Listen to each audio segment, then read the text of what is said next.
Welcome everyone to this event on the role of data in supporting environmental regulation. It's great to see so many of you here today. Data and digital innovation will be a key part of realizing environmental targets and ensuring compliance with environmental regulations. This event is going to explore the different ways that data can support environmental regulation and the ways in which this may change in the future. My name is Ethny, I'm Communities and Partnership Lead at the IES, and I'll be hosting the event today. Before we kick off into the interesting presentations, I'm just going to give you a bit of context to this event. So today's event is part of the IES's Future of ES23 Horizon Scanning and Foresight project, where we are bringing together voices from across the environmental sciences through themed events, discussions, and publications, with the goal of creating a vision statement that sets out the different potential futures for the environmental sciences, as well as how we can create the kind of future we want to see. Naturally, as with all foresight, there is a degree of uncertainty, and we can best resolve that through rich conversations and widespread collaboration, which is why we're so thankful to all of you for being here today. This event is part of our third theme for the project, which is the regulatory landscape. If you want more information about the project, it is available on the IES website. I'll drop these links into the chat once we get started. We've already held the themes of megatrends and the science, and both of these you can catch up on our website in the links I'll post shortly. For your information, today's event will be recorded and will be made available on the IES YouTube channel. In terms of housekeeping today, we're going to be hearing from 4 speakers. Thank you so much for joining us, all of you. And you will, of course, have the opportunity to ask questions after we've heard from all of the speakers.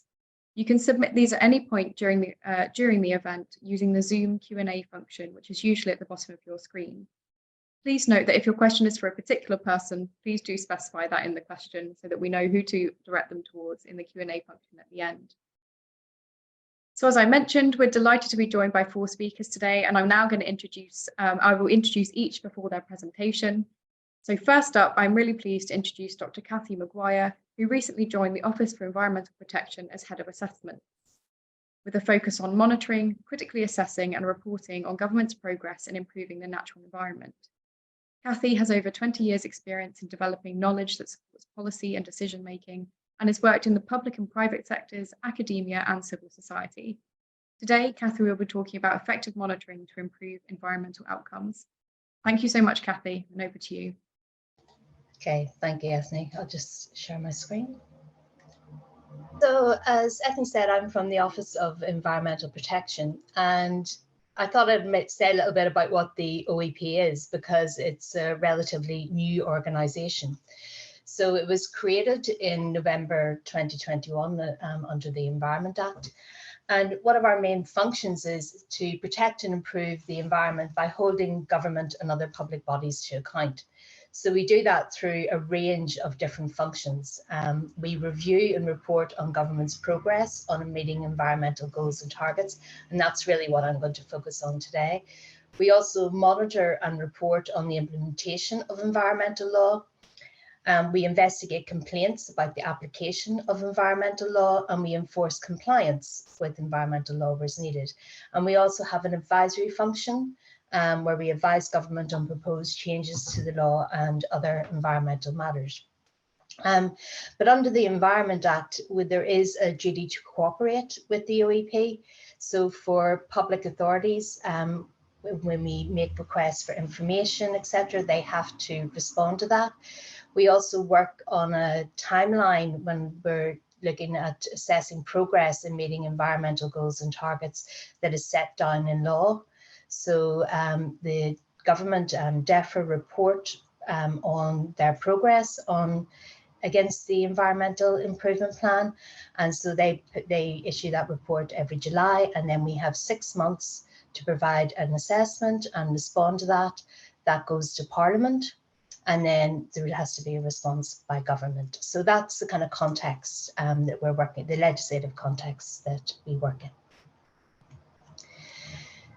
So in terms of what the OEP has done and thinking about the role of monitoring and data in supporting improved environmental outcomes, when I'm talking about monitoring, I'm talking about how we monitor environmental trends, how we monitor progress against targets, how we monitor policy implementation, and how we also monitor how evaluations are taking place as well. So for us, monitoring is quite a broad kind of catch-all terms. It's not really about monitoring schemes on the ground or anything like that.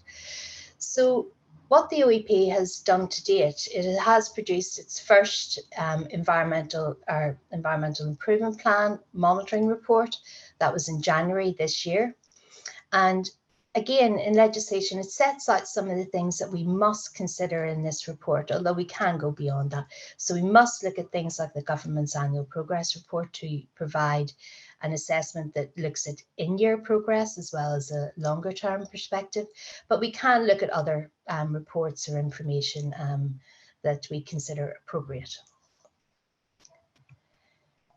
So just to give you a flavour of what we've been doing in terms of monitoring, in terms of looking at environmental trends, we welcomed the outcome indicator framework, which is one of DEFRA's main monitoring mechanisms, as this platform that tried to bring together a range of current and developing monitoring programmes for the first time.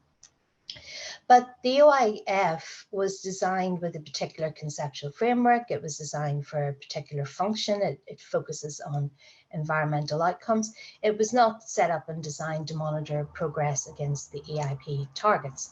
So for our purposes, while it's a core part of the evidence base, it's not sufficient for us to do that monitoring.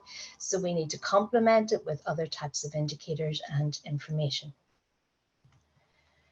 And when it came to the OEP's first assessment, if we looked across, the EIP has 10 goal areas relating to particular environmental thematic areas.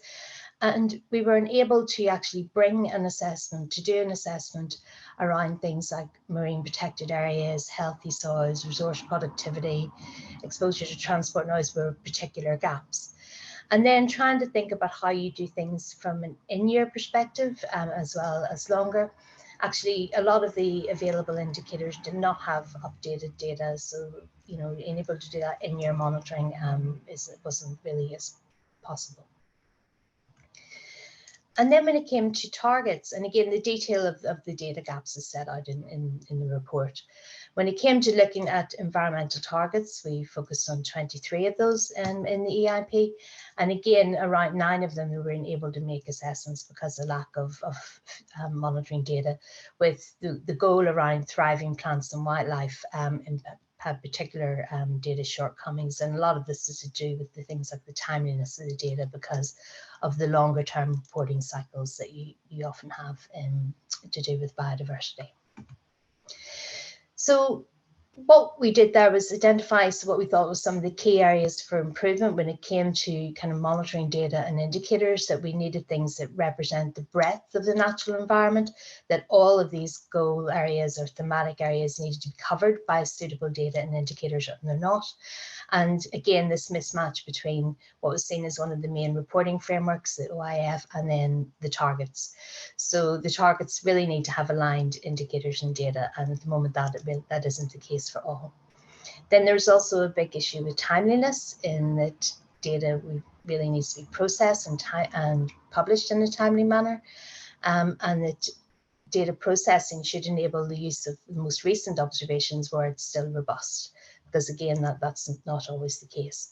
And then when it comes to how we assess trends and whether things are significantly improving or deteriorating, or they're relatively stable, we need to do that on a case-by-case basis, so that that assessment of whether change is positive, negative, etc., aligns with the expectations of targets, rather than applying some simple rules like 3% change or whatever.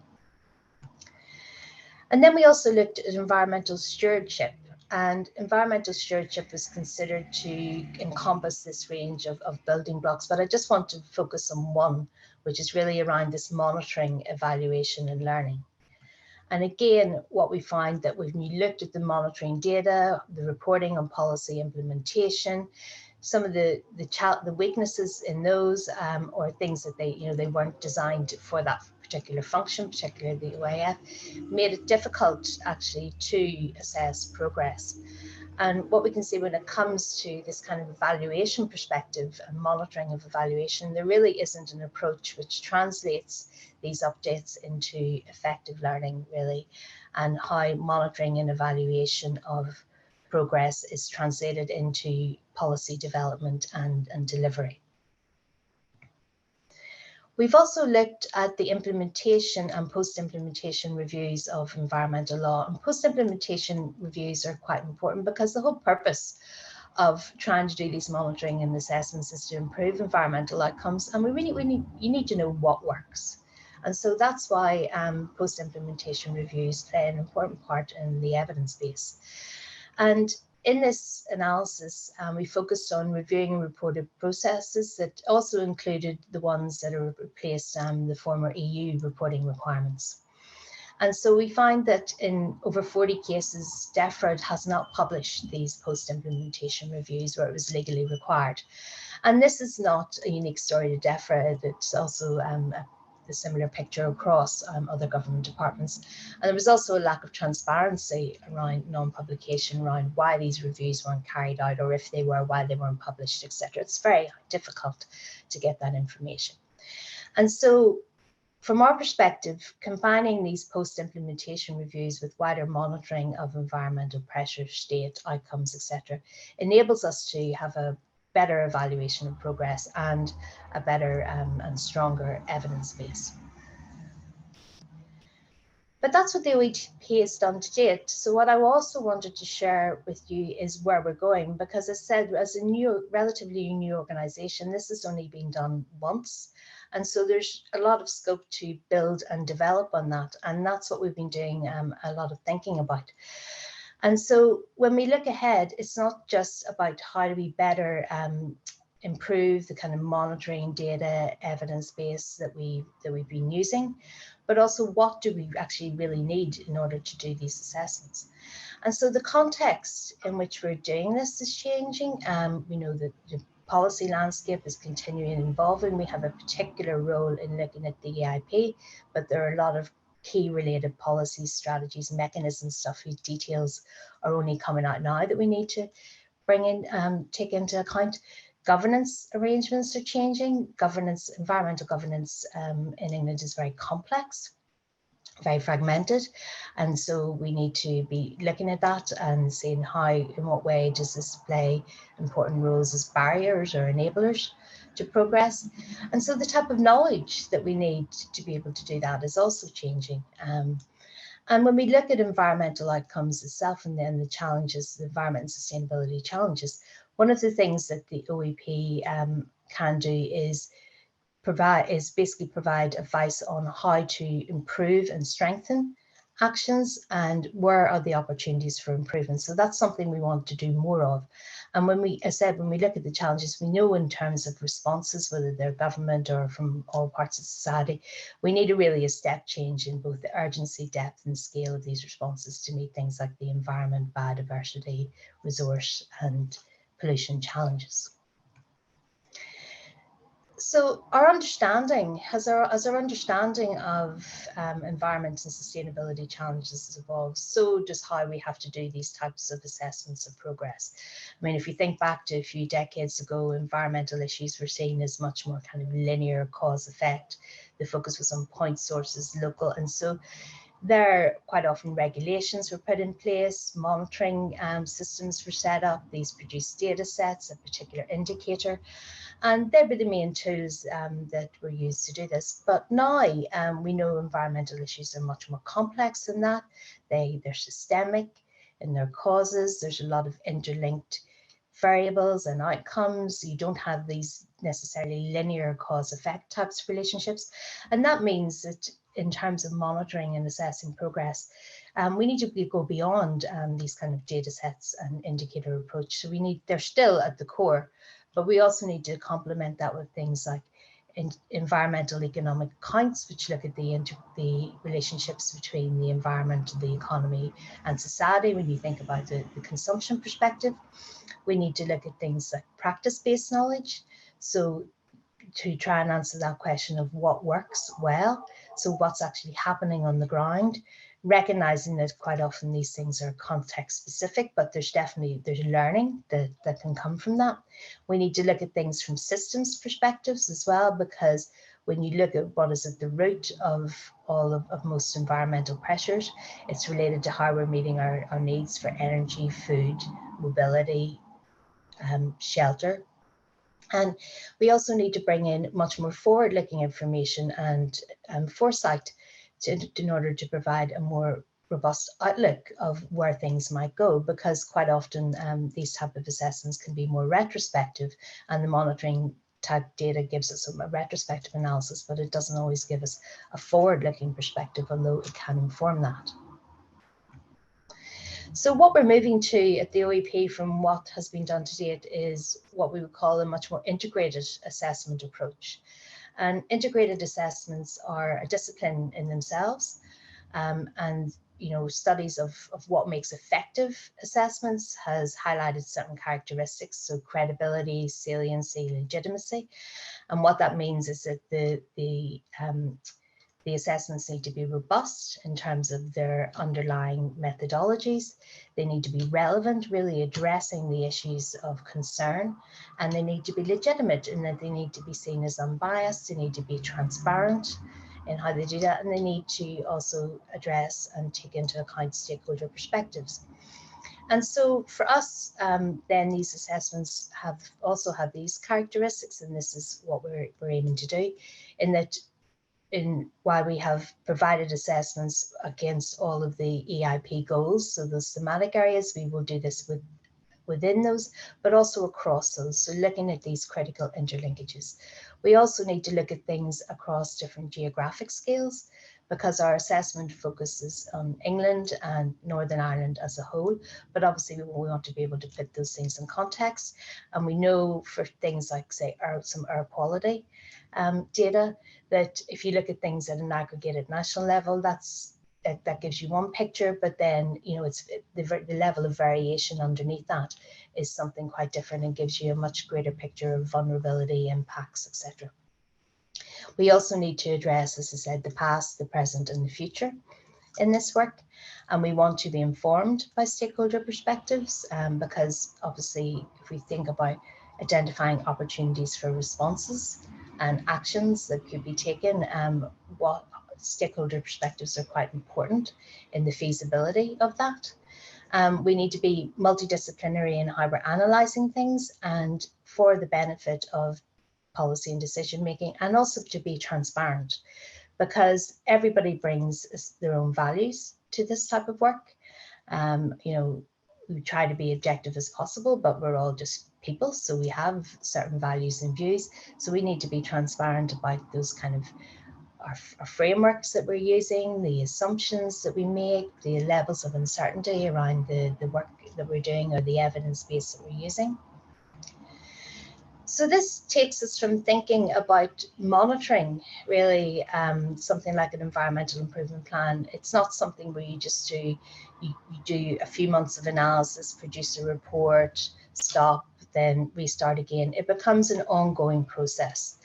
And so it's a process that actually connects a lot of things beyond just monitoring the progress with the EIP, because how we do that is related to how effectively we do that is related to how we develop the evidence base, how we integrate that evidence base, so where we invest our money and resources, where others do that too. It also is related to our capacity to do this. So as I said, the OEP as a new organisation, we need to develop our capacity and capabilities in doing this type of work even more. And we also, as a learning organisation, want to engage with people, hear constructive criticism about what we've been doing in the house, so we can build that into a process of continuous and incremental improvement. And then we also need to, in doing this, need to engage with others. So it's not just about creating that evidence base together, but also how it's taken up and used in policy and decision making. So we're moving to an ongoing process. And it will have specific outputs that we are required to do by legislation, such as the England EIP monitoring report each year, a Northern Ireland monitoring report, which we will start once the institutions are up and running again. So that won't be forthcoming for another while. We're also can do ad hoc reports and for areas we think need a greater in-depth analysis than what we can do in the annual report. But we're also committing to publishing our underlying evidence base, so research reports that we commission, our own analysis, one more detailed analysis, the mechanism that we use around calls for evidence, in which we invite stakeholders to provide us with evidence around particular questions. At the moment, we have ones out on improving nature and protected sites. And then we also have interactions with people in terms of workshops about how we can improve things or what the implications of our assessments are, etc. All of these are parts of the process. So it's moving from this one report to something a bit more ongoing and rolling.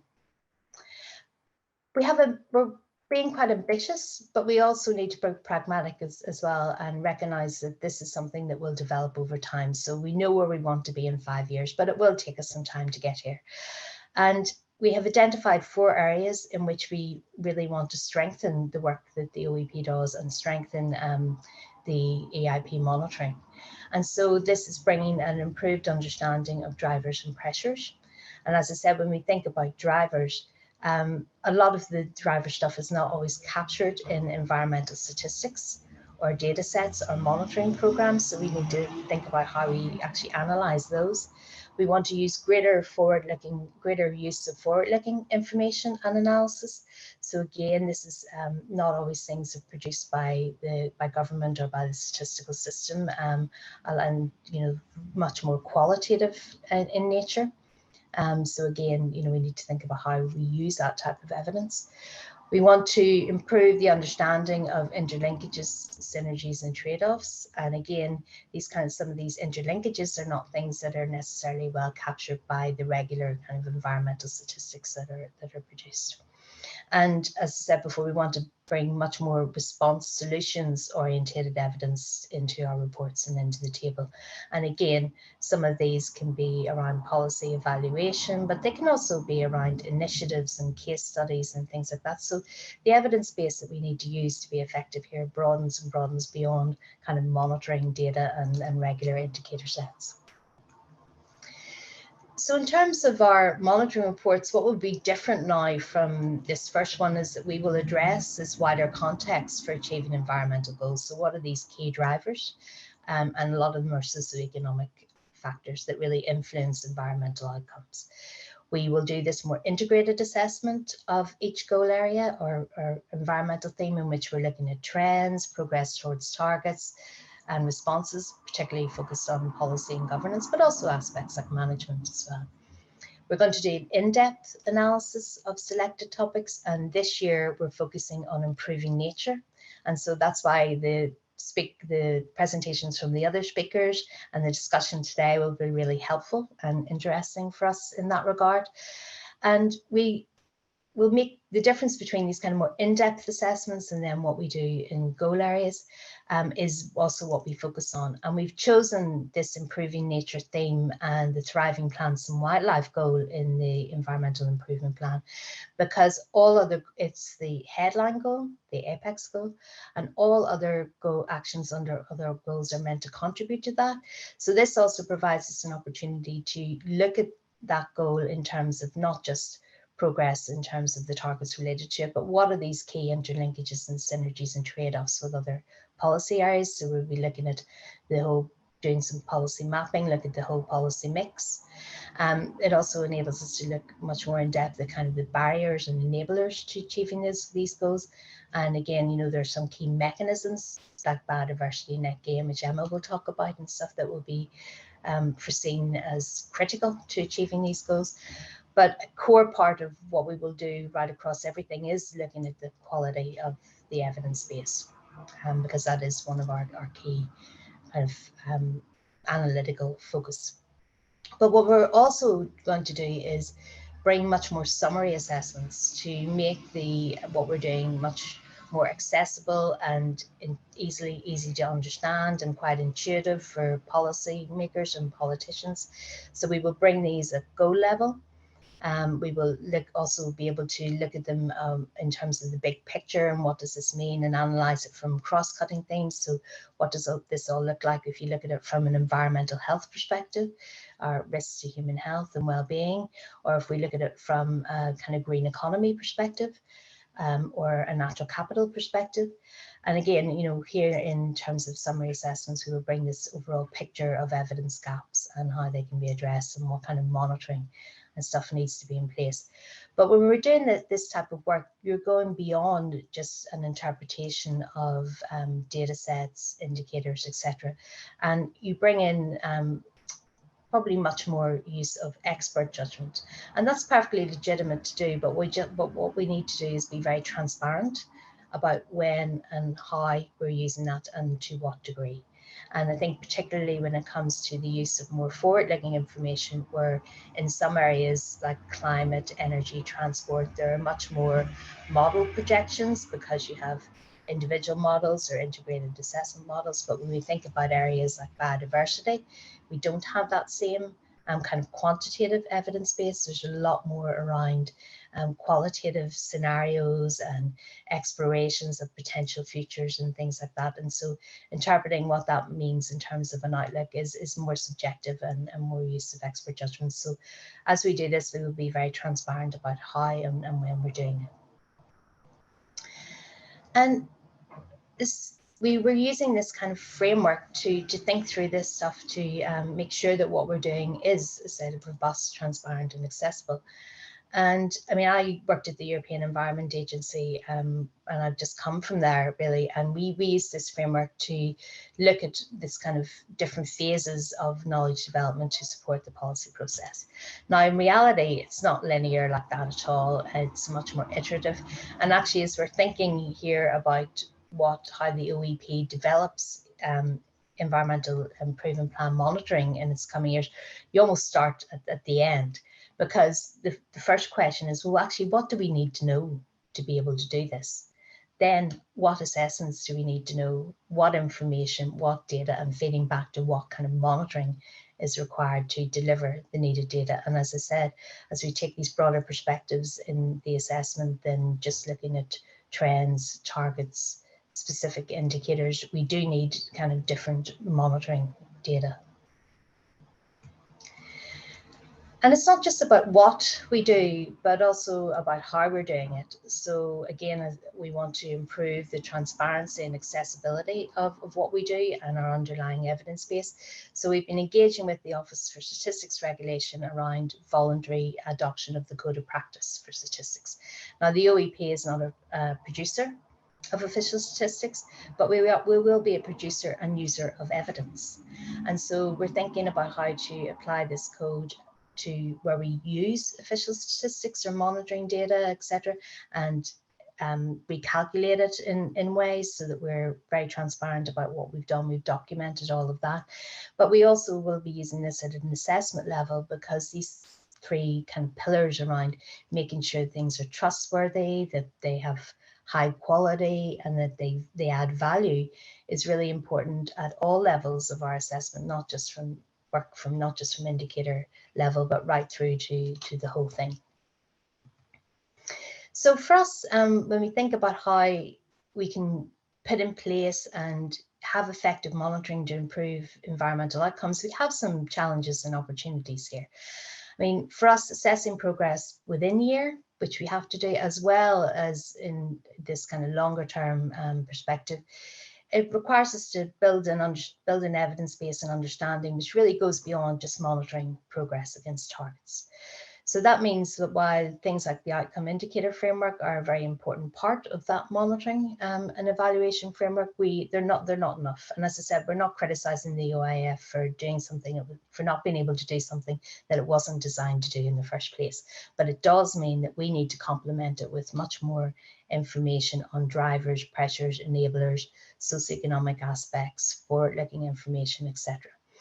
And so that means for us, government's own data and information is crucial, But we will need other data and information, which will have to come from a range of sources outside the statistical system and government sources. And we'll hear about some of those from other speakers later as well, which again will be of great interest to us. And we have a particular role, institutional role and context. And so we will be doing what we can to try and improve these monitoring, the effective monitoring. And some of that will be things like analysing data gaps and needs and trying to work with others to see how they could be addressed. But again, we're not going to be producers of these type of statistics and stuff. So there won't be regular production of some of this by the OEP. But on the opportunity side, I mean, there really is a lot of available data, information and expertise out there. And even after Brexit and leaving the EU, a lot of the analysis and things are still going on. They're just not being reported into the EU or bodies like the European Environment Agency, which does create some challenges when you want to benchmark. But it doesn't. But it also means that you know, a lot of the stuff is still there. That was there, a lot of it pre-Brexit. So we still have that very valuable evidence base. And we have an opportunity to try and help pull this together while ensuring that that it's robust, that it's accessible and it's transparent in terms of how we're using it to monitor progress. But we're only part of this picture and we really need to work with other people to do so.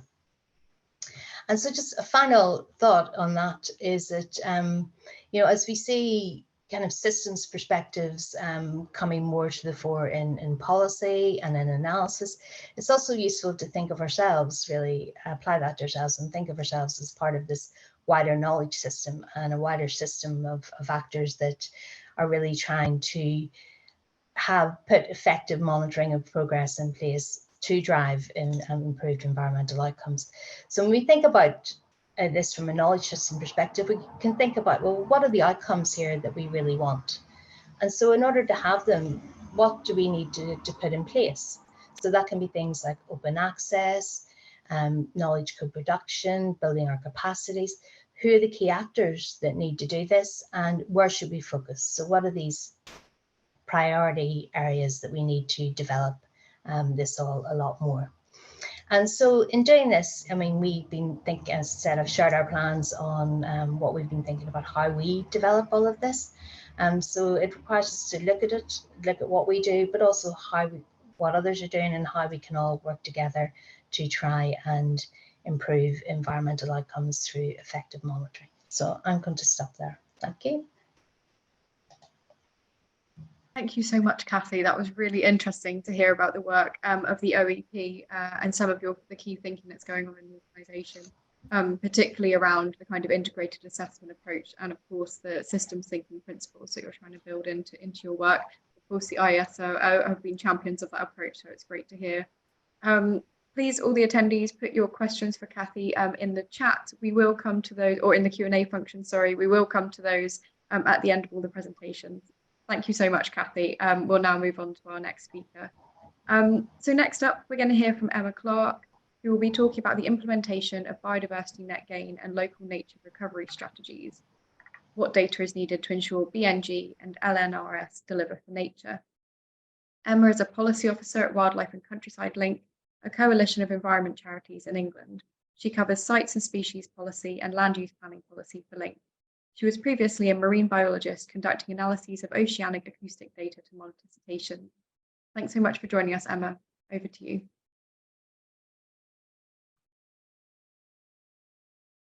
Hi, thanks, Ethny, for that introduction. And hi, everyone. Can I just confirm you can see my slides and hear me okay? All good. Thanks, Emma. Okay, perfect. Thank you. So yeah, as Ethny said, my name's Emma Clarke. I'm a policy officer at Wildlife and Countryside Link. Link is a coalition of 70 odd environment organizations using our joint voice to influence legislation and policy in England. So I am not a practitioner. My perspective and presentation today is drawn from the experiences and expertise of our members, but I'm going to be curious to hear your reflections on whether you think I've kind of accurately identified some of the challenges and opportunities to effectively implementing some of these new policies. So I'm going to be sharing thoughts on kind of the overall regulatory landscape in England, but in particular, 2 new mandatory environmental policies in England: biodiversity net gain and local nature recovery strategies, and what environmental data will be needed to meet those regulations and deliver on the government's environmental targets and ambitions. So firstly, I thought it might be useful to set out how I'm viewing the broader regulatory context in England. So we have the Global Biodiversity Framework, which was agreed last December in Montreal, which sets out international targets. The UK has shown leadership on the global stage to agree several of those targets, including the commitment to protect at least 30% of land and sea by 2030. And the UK has also committed to that target and others domestically. So that's protecting 30% of UK land and sea by 2030. We also have the Environment Act, which was passed in 2021. This was the main piece of environmental legislation after the UK left the EU. This piece of legislation contains legally binding domestic targets. So, for example, a target to halt the decline of species abundance.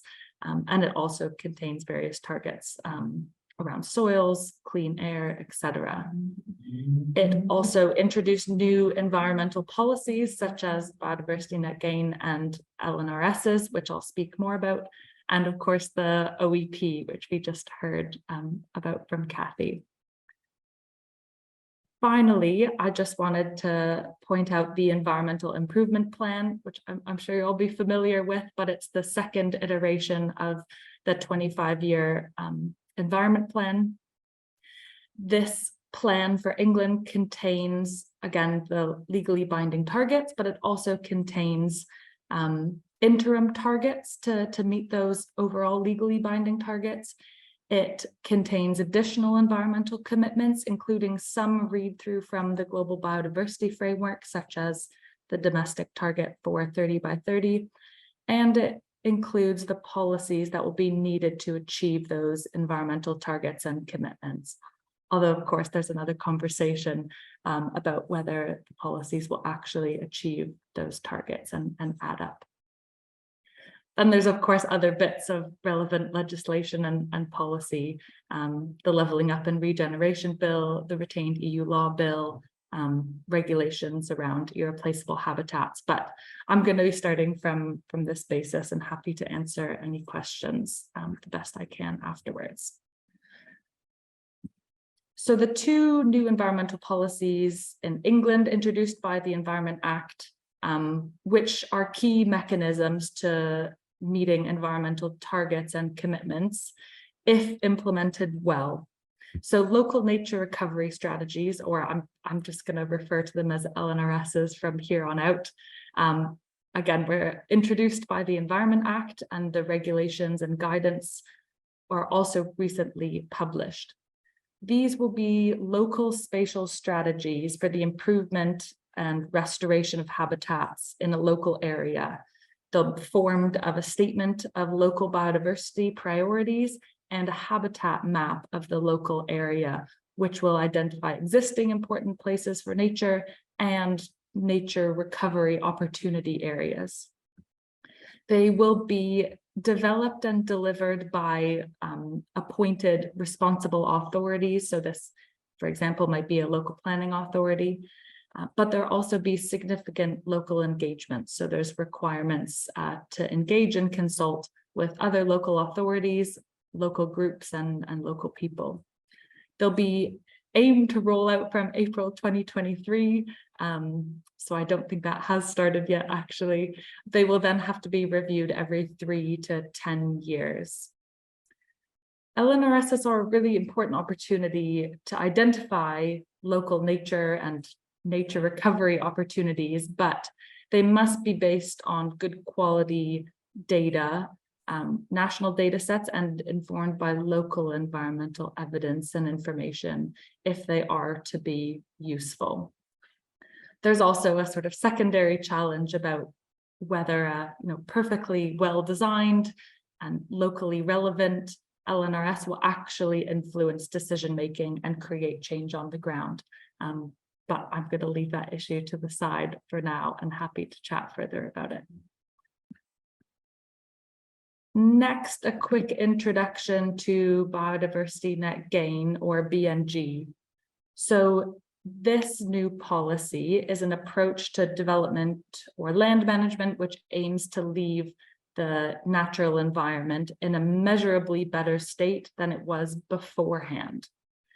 There will be a requirement on all new development from November 2023 to achieve at least a 10% increase in biodiversity as calculated using the biodiversity metric. And that increase will have to be secured for at least 30 years.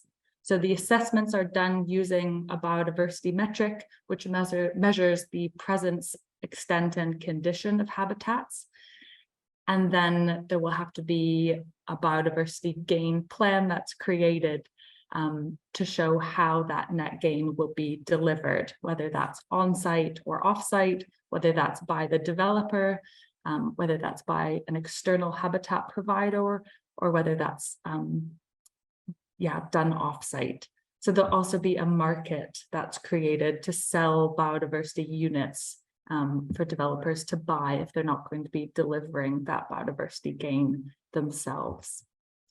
So lots of pieces to this policy, and having that good quality environmental information. So in particular, habitat assessments done via the metric by experts will be really important. And then also having the expertise and resources within local planning authorities to do the checking and approval of biodiversity gain plans and planning applications will be essential if this policy is to actually deliver on the ground. Again, there's a second challenge around some of the policy and regulatory loopholes that have to be closed over the next few months as government lays regulations for biodiversity net gain and publishes guidance ahead of the requirement coming in November.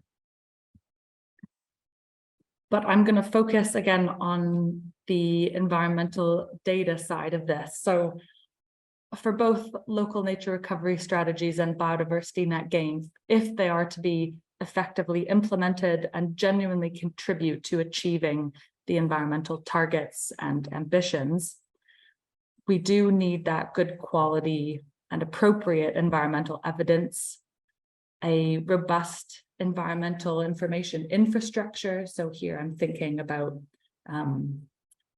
platforms, but also skills and resources in the right places, whether that's local planning authorities, industry, statutory bodies.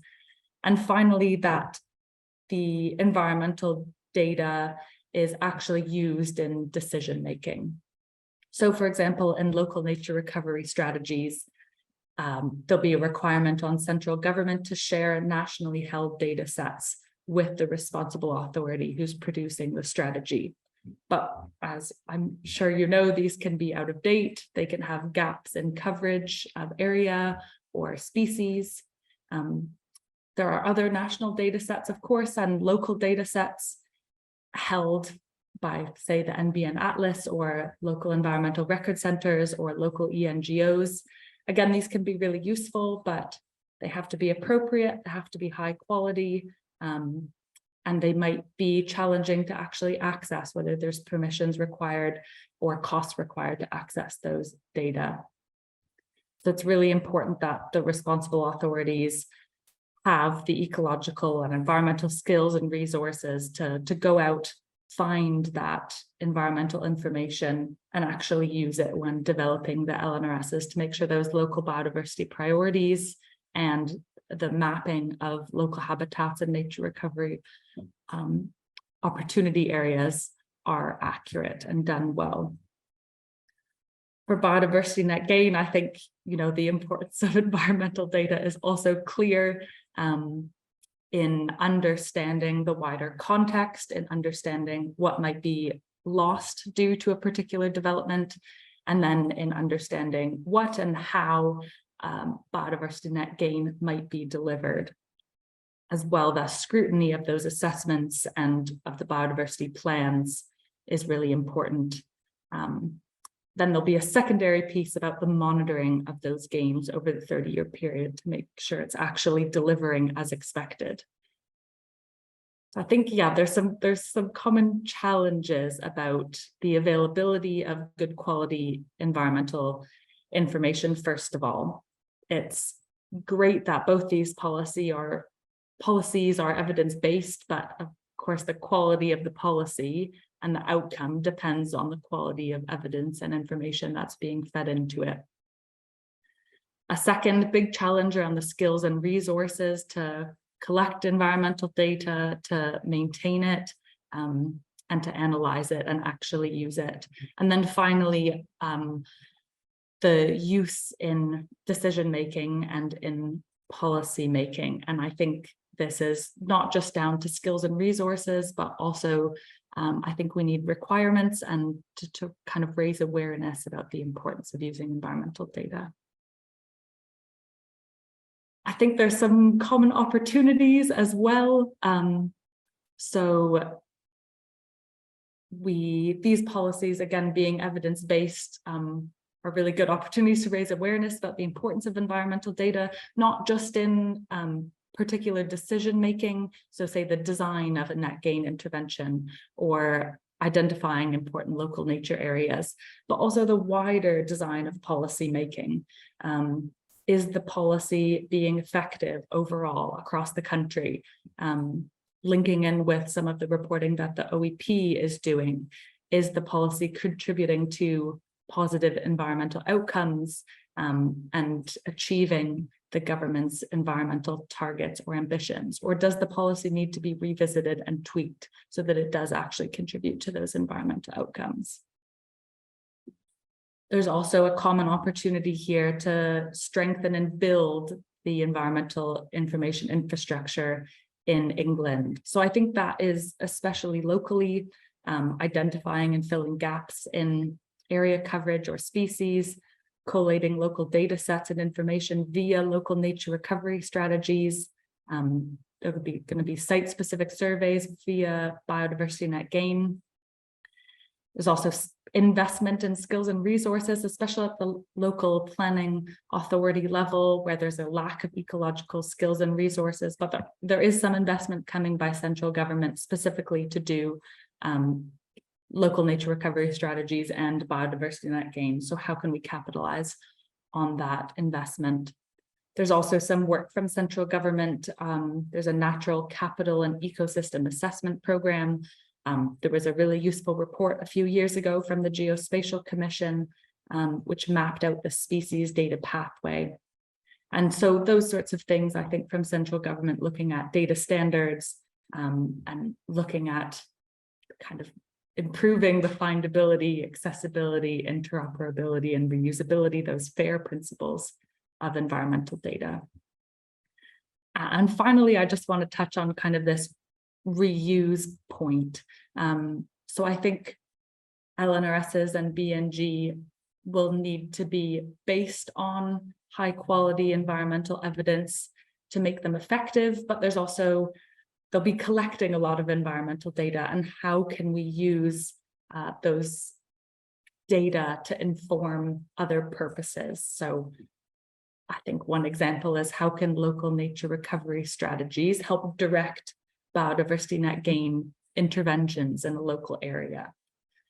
But there's also a sort of wider one about how can data collected for both of these policies be used to strengthen and build out baseline environmental information that can then be used in the planning system, or can then be drawn on for a particular environmental impact assessment, or can be fed up into national data sets to inform reporting on the environmental improvement plan.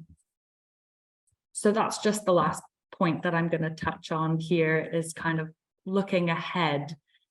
What are other policies and requirements for environmental data? And how can biodiversity net gain, local nature recovery strategies feed into these other opportunities? Sorry, I've used arrows here, but this is not a progression. I just wanted to get the sense of looking to the future. I think some of those areas are the reform of environmental assessment, so EIA and SEA, and I think the next presentation is going to touch on that. Reform and digitization of the planning system in general. So again, there's some changes being brought in via the Levelling Up and Regeneration Bill to the planning system. And finally, the ongoing reporting on environmental targets via the government's outcomes indicator framework, as Cathy pointed out, and of course, via the Office for Environmental Protection as well. So I will leave it there. I'm happy to answer any questions or hear your reflections about what other challenges and opportunities around environmental data in England and biodiversity net gain and local nature recovery strategies as well. And I've put my email on the slide if it's useful to contact me afterwards. Thank you very much. Thank you so much, Emma. That was a really interesting presentation. It's good to hear about all of the different challenges and opportunities that WCL are thinking about in this environmental data space. And I think a lot of what you raised there, especially about the reuse of environmental data and also centralized infrastructure, will be key in the next presentation as well. So thank you so much for that. Any of our attendees, please do put your questions for Emma in the Q&A function. We'll get to these after the last presentation. Thanks, Emma. I'll introduce our next speakers now. So finally, I'm really pleased to introduce Emma Jenkins and Ella Niehorster, who will be exploring the future of EIA and discussing the monitoring of EIA outcomes.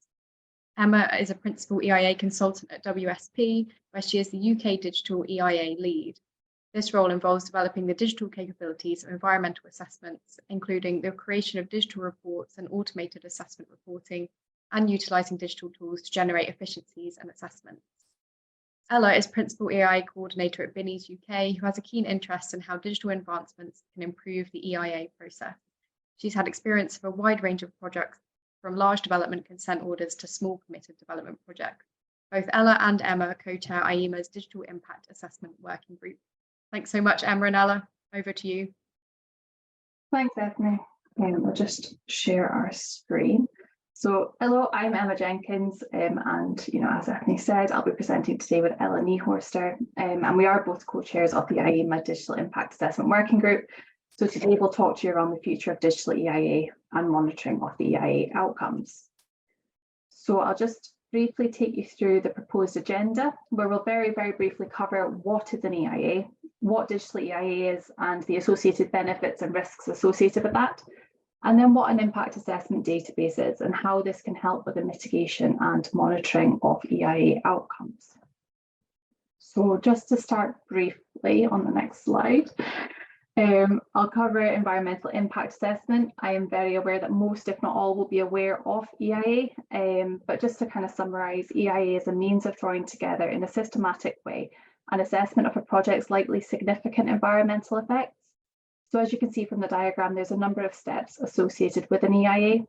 The EIA process follows the EU directive and more specifically is implemented by the town and country planning regulations. However, there are differences depending on the type of project. An EIA starts with screening, which is a process to determine whether an EIA is required or not. And should an EIA be required, the next stage is scoping, in which the scope of the assessment is determined and it identifies the issues the EIA needs to address. Following scoping is when the EIA is undertaken. This constitutes the assessment of effects on receptors and identification of mitigation to reduce the effects on the receiving environment. The results of the EIA are presented in an EIA report or environmental statement, depending where you are located in the UK. It then goes on to be consented through the decision-making process. Next slide, please. The EIA process is often described as being very information heavy and not user-friendly. Therefore, there's an opportunity to improve this process, and this is where digital EIA comes in. This presents an opportunity to collect, visualize, and present data in a more efficient and effective way. It's not just digital reporting, but it's ensuring digital practices underpin the whole of the EIA process. And if we're looking for a definition for digital EIA, it's digital EIA is the digitisation of the whole EIA process from project onset to operational monitoring. Digital EIA utilises data as a storage medium through the use of software and hardware to present the environmental effects of a project in a consistent and repeatable manner. So there are many benefits associated with digital EIA, some of which are on the screen here, but I'll just only touch on a number of these just now. So there is improved decision making. So using interactive tools enables decision makers to efficiently understand what the critical project information is. And it allows for a more informed decision to be made because it's easier for decision makers to understand through the use of interactive reporting. Effective communication, so improved stakeholder engagement, public engagement, and the improved accessibility of information can only improve the whole EIA process because you end up being more data rich, which can ultimately help with the consent of a project.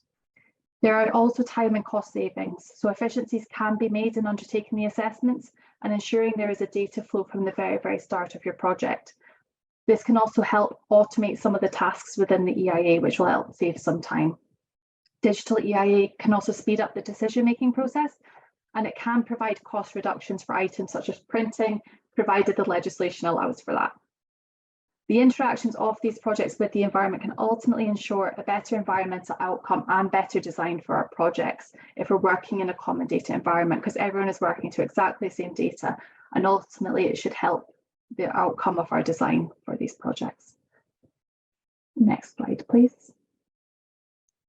There are obviously risks as well associated with digital EIA, or else everyone would be doing it as standard. There are, as I mentioned, regulatory risks. So there is still a legal requirement to do hard copies of the EIA. Therefore, there are legal barriers to adopting a fully digital EIA approach.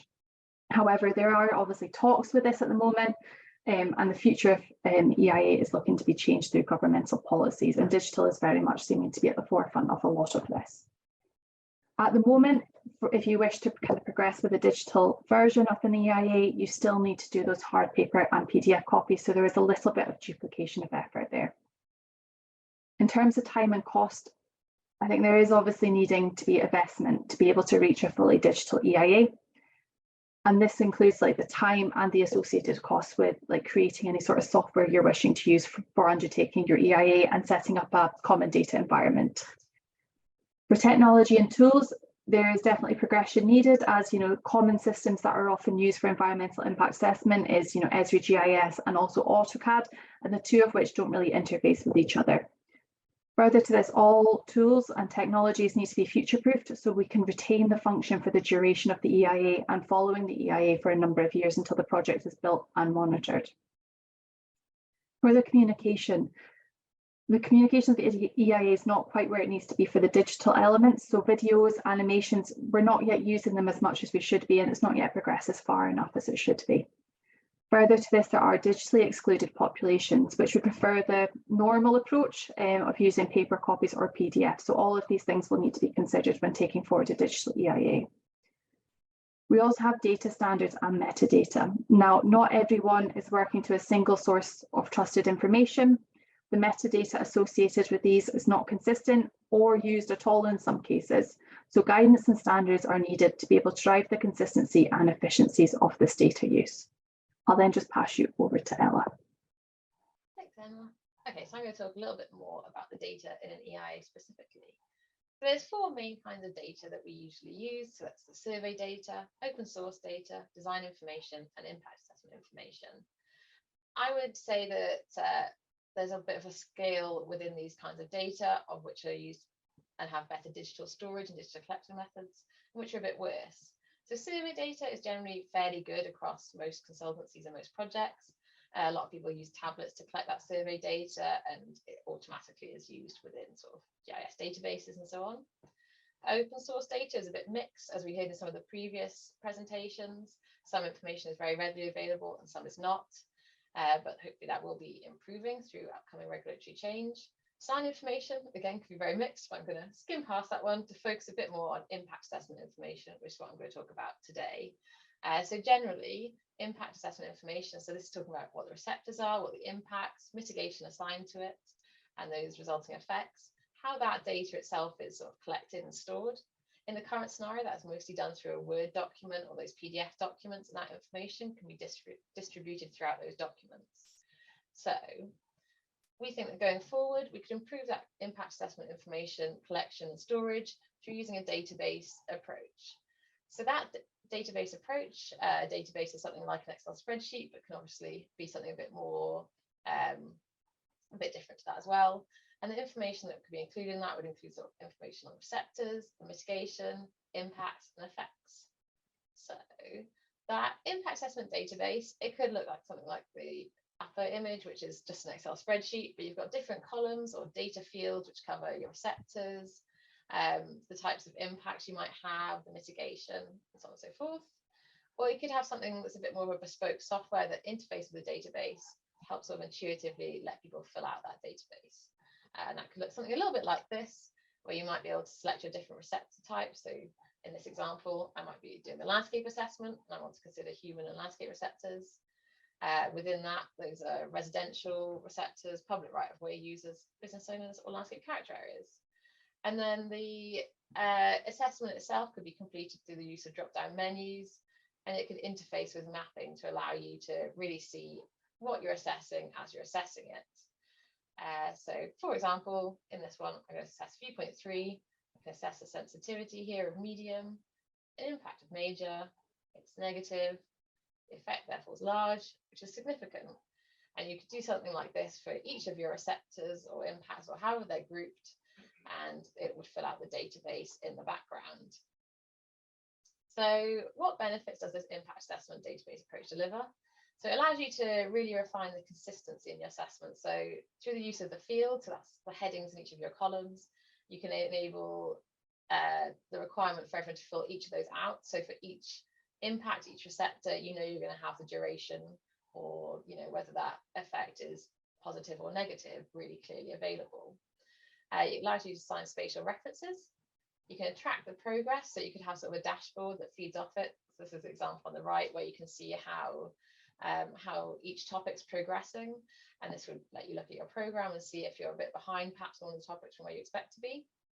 It explicitly links the receptors, impacts, and mitigation. So I think this comes back again to what I was saying about in the current process, where those might be separated throughout a Word document, a PDF document, maybe even an appendix, and it brings it all together into one place.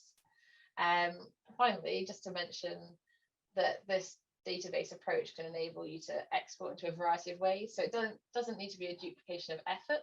On a project I'm currently working on, we're using a spreadsheet approach and using sort of Power BI to automatically output the impact assessment tables that go in the end of our sort of environmental statement. So this database can also be used throughout the project lifecycle. It just would become more detailed as the project advances. So it could start at really initial stages, so even before EIA screening, at the constraint stage, for example, we'd fill out the receptor location, could advance through optioneering and record those relative impacts of different options. At screening, you could get initial data on the mitigation of likely significant effects. Scoping, you can record whether something's scoped in or out. And then at the environmental statement stage, you can start to fill out a lot more of that information about the mitigation, the significance of effect, and any securing mechanisms for your mitigation. But then, especially this database could be taken on into construction operation and really be used for monitoring outcomes. So I'm going to pass back over to Emma to talk a bit more about how that might work. Thanks, Ella. So I think the mitigation and monitoring elements of EIA are kind of a prime example of how out of date the current practices are. So often projects are consented on the basis that the mitigation measures are robust and will be followed. However, how can we expect contractors, decision makers to fully understand exactly what's required to protect the environment when they're presented with big tables in the environmental statement showing mitigation requirements, which can open up the risk that the mitigation won't be followed to the exact level that's required. The impact assessment database provides an opportunity to digitize this mitigation measures so they can be spatially presented, and thereby providing clarity to the decision makers and the contractors. Digital mitigation measures can be presented in an interactive mitigation dashboard, which is kind of shown on the screen there. A mitigation dashboard enables users such as the decision maker, members of the public, site environmental managers, contractors, whoever it may be, to understand where and when the mitigation is needed to be carried out. A tool like this can then be updated to incorporate any sort of planning conditions that come around as part of the project progressing. Once construction starts on site, the data can continue to be updated by the site environmental manager, when they can record any environmental findings, record compliance with any mitigation measures and any on-site hazards, just to name a few. Updates can also be shared with the planning authorities and other stakeholders to show how the mitigation and the planning conditions have been followed. A tool like this can also clearly record and present how the site has changed over time and can be updated and used to monitor the site post-construction and provide a real evidence base of the success of the mitigation measures that were proposed back in the EIA. However, there are a number of challenges associated with this. On the next slide, please. And these challenges are around implementing an impact assessment database and the digital mitigation and monitoring tool. So these methods are not currently the current practice, so there is an overall mental shift required for practitioners undertaking the work and also the decision makers in providing the planning conditions in a certain way. The incorporation of an impact assessment database initially will be more time consuming in terms of the setup of it at the start of the project. However, it is likely going to speed up the process in later stages of the project because you would just be building on the data that's been collected throughout. There is a need for the impact assessment database to be able to cover all types of projects for all sizes across different consenting regimes. So whatever is created must be adaptable.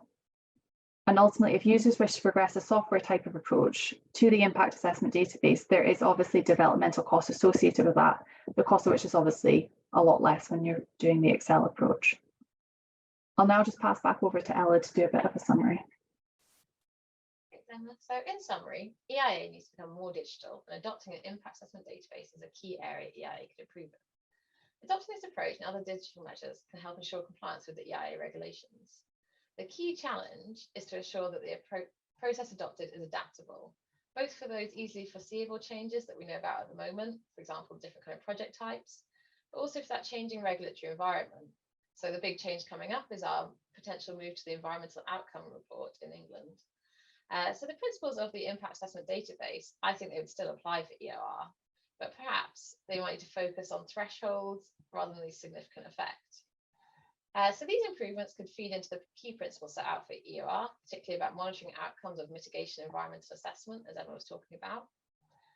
And in the future, if the impact assessment database approach is standardized, it could become a submission item for planning. It could drive better aggregation of data. So we're in the process of preparing an IMA guidance document, which goes into some more detail on how the EIA regime can become more digital. So please do keep an eye out for that. And thank you very much for listening to us. Much appreciated the opportunity. Thank you so much, Ella, and thanks, Emma, as well, for that presentation. Really interesting to hear about the development in the digital EIA space. And I think lots of crossover with some of the other issues discussed about the robustness of data and how monitoring can be fed into decision making as well. So thank you so much for that. In the interest of time, we're going to go straight on into the Q&A session. So all of our attendees, please put your questions in the Q&A box. I'm going to just kick right off. We've already got quite a few coming in. There was one theme that was raised throughout all three of the presentations, which was around skills, capacity and capability building. I wonder, Cathy, if I could go to you first on this, which is thinking specifically about the integrated assessment approach that you mentioned. What do you think need to be the priorities for building capacity and capability in this area? Well, I think actually integrated assessment itself as a discipline about how you basically design these things, ensure their robustness, transparency, all of these aspects, and then how you really do the assessment in terms of bringing together the evaluation of that very broad range of different evidence, from quantitative data and indicators through to very qualitative things like scenarios, and do this in a way that you know you're combining it with expert judgment. But to be honest, integrated assessment is I always think it's more of like a craft, and it's really something that you learn by doing. And each time you do it, you learn more about how to do it. And so that's why it's important in all of these exercises to have that learning component built in, so that you are reflecting on, you know, how well it worked or what you need to do. But actually, at the Joint Research Centre, which is part of the European Commission, has done a lot of work on this about what are these key competences that we need to do these broader environment and sustainability assessments. So, you know, taking into account multiple perspectives and all of that. And so they have some really good stuff on their website in terms of frameworks and tools and things that people can do. And related to that, I mean, there's one called the Green Competences Framework, but also related to that is one which is around science for policy and policy for science. So they've developed two competency frameworks. One is for people who work more on the science side, who want to ensure that the work they're doing or the scientific advice that they are providing is effective in terms of the policy and decision-making process, but also one for policy and decision makers so they can really understand the scientific and more evidence landscape and do that. So I think both of those have definitely some learning in them and useful things that we are doing. And that's also things that we're now applying in our work in the OEP, is how we think that we develop our own capabilities. That's really useful. Thank you, Cathy. And Emma Clarke, I wonder if you have any thoughts about, in terms of your presentation and thinking at the local authority level about the implementation of things like BNG and local nature recovery strategies. Are there any kind of priorities for skills and capacity that you think need to be thought about in that area? Thanks. I think on the environmental and ecological side specifically is where recent surveys have shown that local planning authorities are lacking skills and capacity. So I think with respect to both biodiversity net gain, that's going to require a lot of input and work and scrutiny from local planning authorities, and local nature recovery strategies, which will either be headed by local planning authorities or they'll probably feed into the other responsible authority that's conducting or developing that LNRS. So those are distinct processes that will require those skills and capacity. But more generally in the planning system, we've heard there's a lack of ecological skills and knowledge.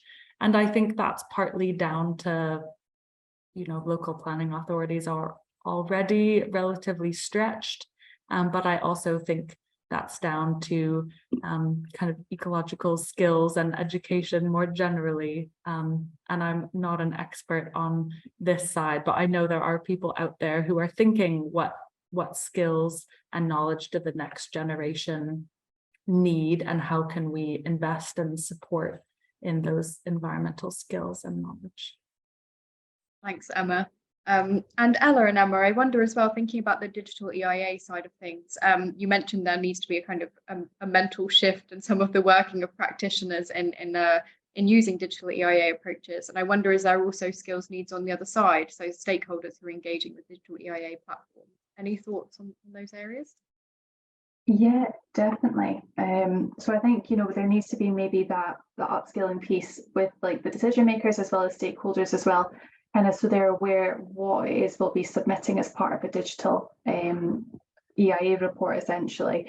It's also, you know, using things like the impact assessment database. They can then use that data for the planning portal and, you know, looking at a way to restructure that so they have that data. So when other projects come on to do their cumulative assessment, they can actually see the, you know, what was assessed and have that sort of data stream sitting there. So I think there needs to be a bit of a shift in practice and a knowledge, you know, a knowledge sharing for both sides, both the practitioner side and also the stakeholder decision maker side. Ella, do you want to add anything more to that? Just definitely agree, but I guess the little bit of hope as well, isn't it, is that a lot of people, you know, the people that are growing up now have a lot more digital skills than we do, and, you know, old generations. So I hope that as well as, you know, a focused upskilling just in general, it will naturally become people that are a bit more intuitively able to use the digital tools. Great, thank you both. That's really useful. I'm now going to move on to some of the questions that are for specific speakers, so bear with me a minute. So we've got one here for you, Cathy, an attendee asking about the outcome indicator framework, which will be, quote, silent master, which determines whether or not we are truly making progress towards our environmental goals. How can we ensure that those indicators are based on the evidence we need that actually demonstrate environmental improvement rather than prioritizing data which we are already collecting or which is easy to collect? Well, I mean, there's also always a tendency whenever you're trying to do something new with an indicator framework or anything to say, okay, how can we make best use of what we've already got? You know, and it is an important first step, but you always need to go beyond that. But as I emphasized in my presentation, the outcome indicator framework is important and it will do part of the job, but it cannot do the full job. It was not designed to do that. But actually it's due for a refresh in 2024. So we are talking to and engaging with DEFRA around that, because if it is to have a more central role in reporting against targets, then obviously it needs the content of that framework and the indicators need to reflect those. But you know, for our own work and purposes, I mean, it's not the silent master. It's a very important part of the evidence base, but it is not the evidence base in itself. Great, thank you. That makes a lot of sense. And Emma Clarke, moving on to you. So you talked a little bit in your presentation about the reuse of data and how that can support environmental outcomes. We've got a question here saying, how can we consolidate and standardize data from outside government to support environmental goals? And are there any case studies that might help that you're aware of?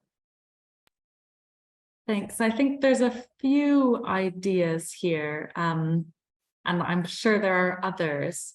I think central government setting data standards and verification standards could really help with the reusability potentially of data.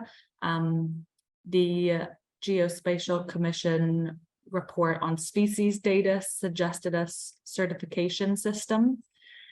This could then be brought together by a central government portal, which points to where those other, again, certified data sets might exist. But of course, that will require investment. So I think there needs to be central government investment in that sort of data standards setting and sort of verification and certification and portal. For the nationally held data sets and locally held data sets, I think more of a public and private blended finance model makes more sense. So there'll need to be some central government investment, but also end users can contribute to the costs of that data collection and stewardship. I think sort of within legislation and policy, mandating the reuse of environmental information collected for projects that were funded by public money is a really good first step. Could even mandate the reuse of species data or other data collected by consultants. And I think there is one really good example that comes to mind. Maybe folks have others, but the Marine Data Exchange is a platform set up by the Crown Estate.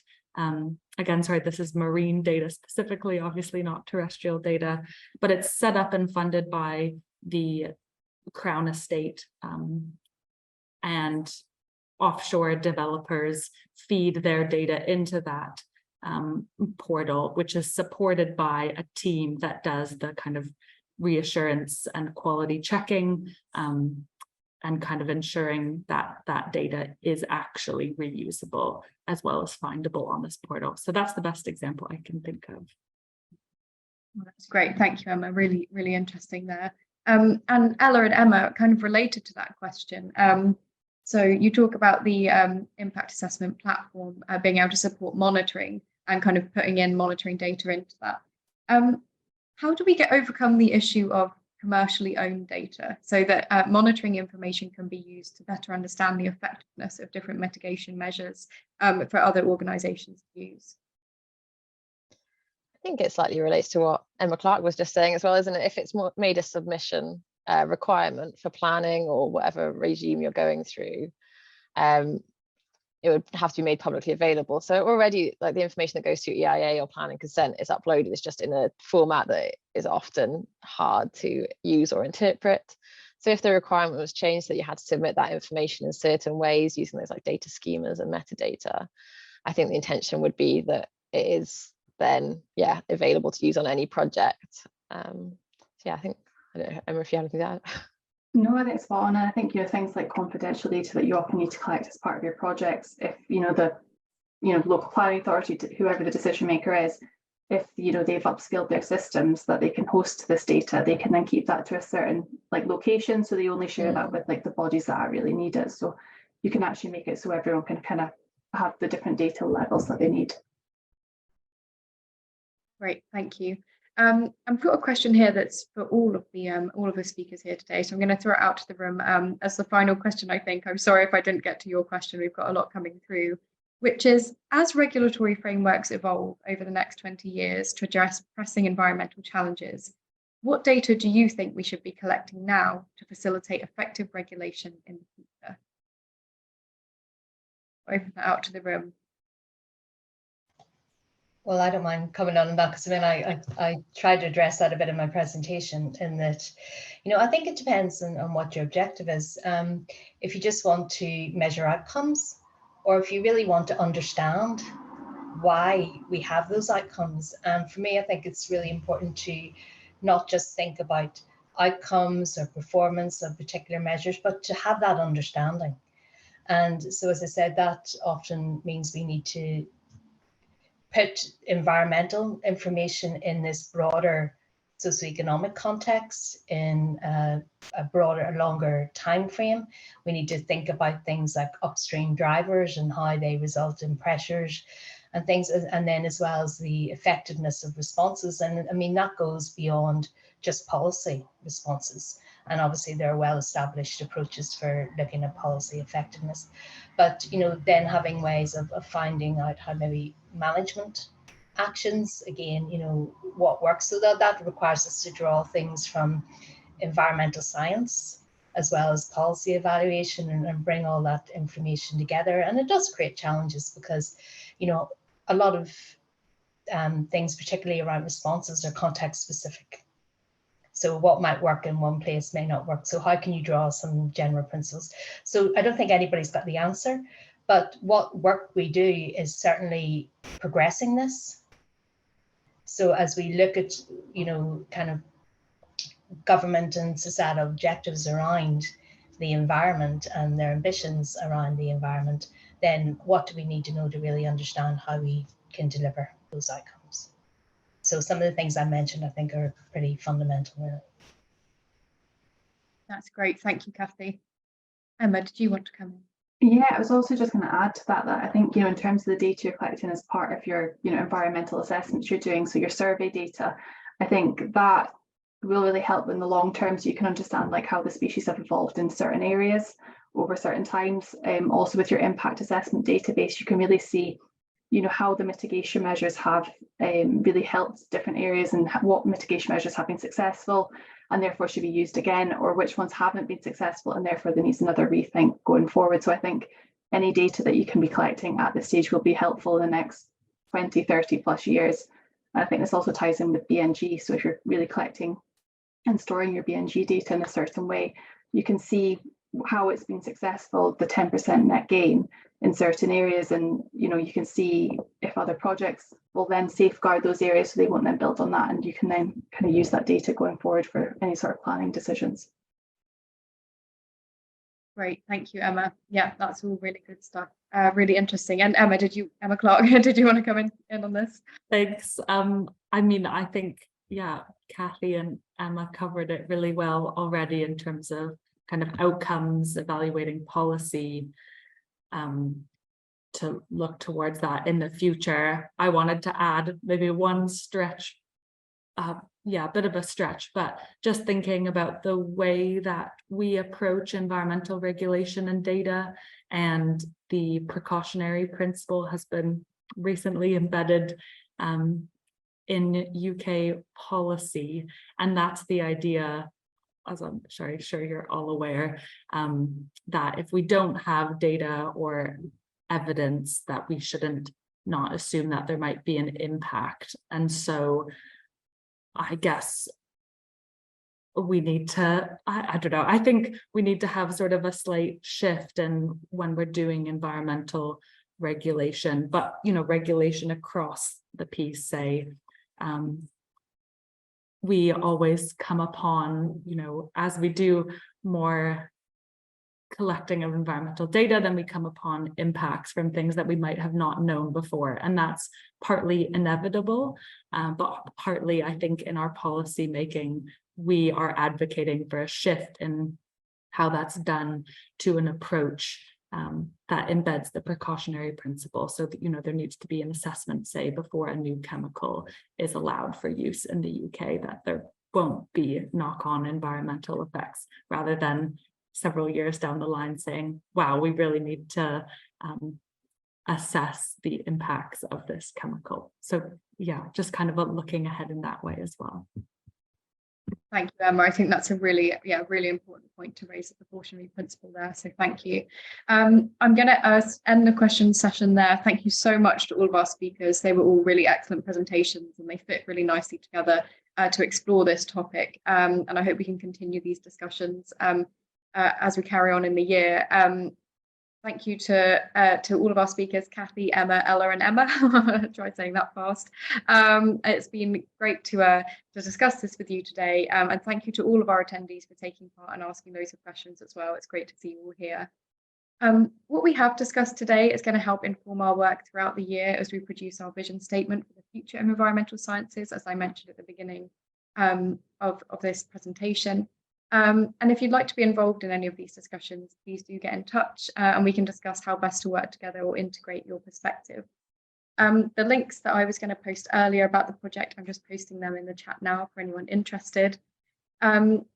Soon we're going to be having a discussion event to explore the topics that we have discussed throughout the regulatory landscape theme in our Horizon Scanning project. So please do keep an eye on our website for this and make sure to sign up and take part when that is live. But for now, that is it from us today for this event. Thank you so much for everyone for logging in and participating. I hope you found that as beneficial and informative as I did. If you're an IES member, don't forget to record your attendance at this webinar in our IES CPD tool. This discussion has been recorded and it will be made available on the IES YouTube channel. If you're watching on YouTube, please do subscribe to our channel, like the video and share it with your network. Another thank you to all of our speakers. Thank you so much. Have a great rest of your day. And if you've enjoyed today's webinar and you're not a member of the IES, please do consider joining and supporting the course. So thank you so much. Hope we see you again soon. Goodbye. Thank you. Thank you. Bye.